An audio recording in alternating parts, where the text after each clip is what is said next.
Ratusan hektar sawah di Kecamatan Candipuro, Lampung Selatan Rabu siang terendam banjir. Ketinggian banjir mencapai sepinggang orang dewasa. Tanaman padi yang umumnya telah berusia 1 bulan tenggelam terendam banjir.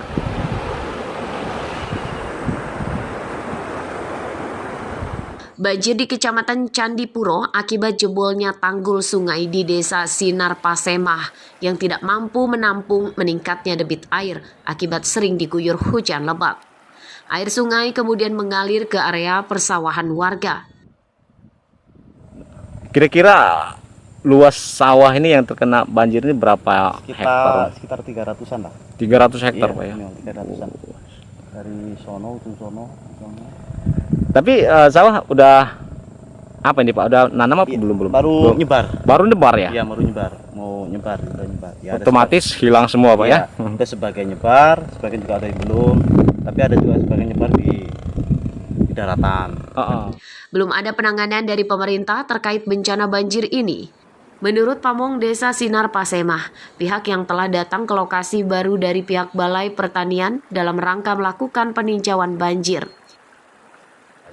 Semuanya tergenang dari wilayah itu. Oh, ini termasuk paling besar Pak ya? Paling besar. Nah, sampai saat ini udah ada peninjauan atau bantuan apa gitu dari pemerintah gimana? Kalau untuk bantuan pangan enggak ya, tapi kalau peninjauan sudah ada dari pihak Balai Besar. Bahwa akan diadakan tanggap darurat secepatnya.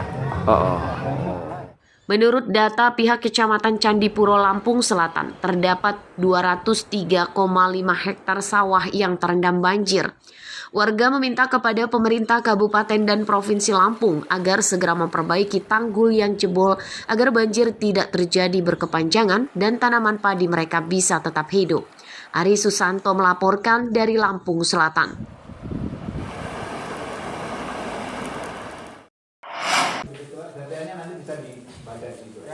Seorang mantan wartawan dari salah satu media daring bernama Herlin, warga Ogan Komering Ilir, Sumatera Selatan, ditangkap BNN Lampung karena menyambi sebagai kurir narkoba.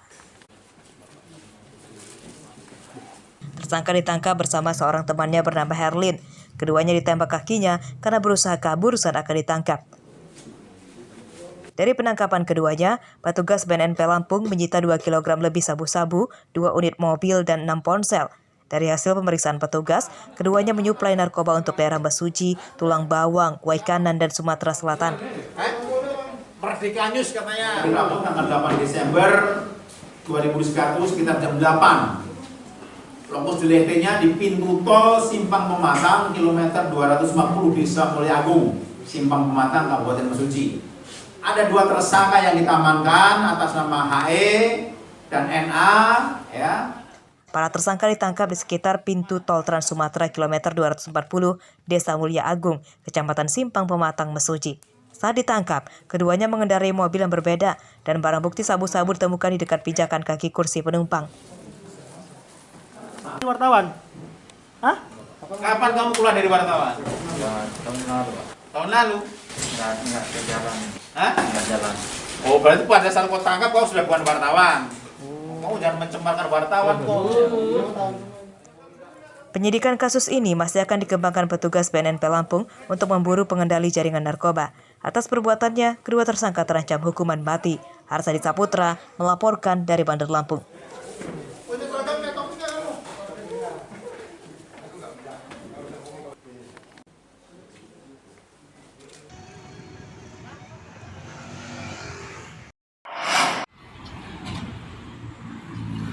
Pencurian motor di Lampung kian merajalela. Rabu siang pencurian motor terjadi di parkiran apotek di pinggir Jalan Sumatera Lintas Tengah Abung Selatan, Lampung Utara. Pencurian motor terekam kamera pengawas CCTV yang dipasang di lingkungan apotek. Pelaku berjumlah 2 orang. Mereka mencuri motor dengan cepat. Dari mulai datang hingga berhasil membawa kabur motor korban, pelaku hanya membutuhkan waktu kurang dari 5 menit. Saat akan membawa motor curiannya, pelaku sempat dikejar oleh korbannya. Kemarin sempat ada yang kehilangan motor Pak ya di ruko sebelah.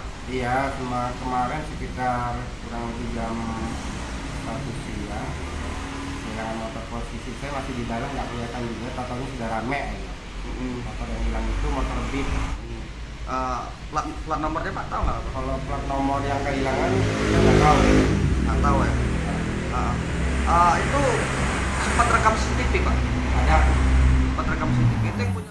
Kasus pencurian motor telah dilaporkan korban ke Polsek Abung Selatan, Lampung Utara.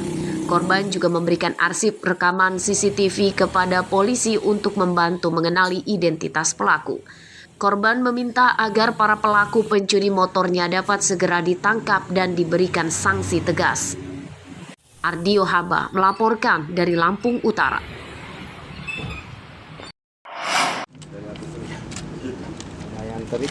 Polres dan Koramil Tulang Bawang memastikan kasus penyegelan salah satu gereja di Desa Banjar Agung telah selesai.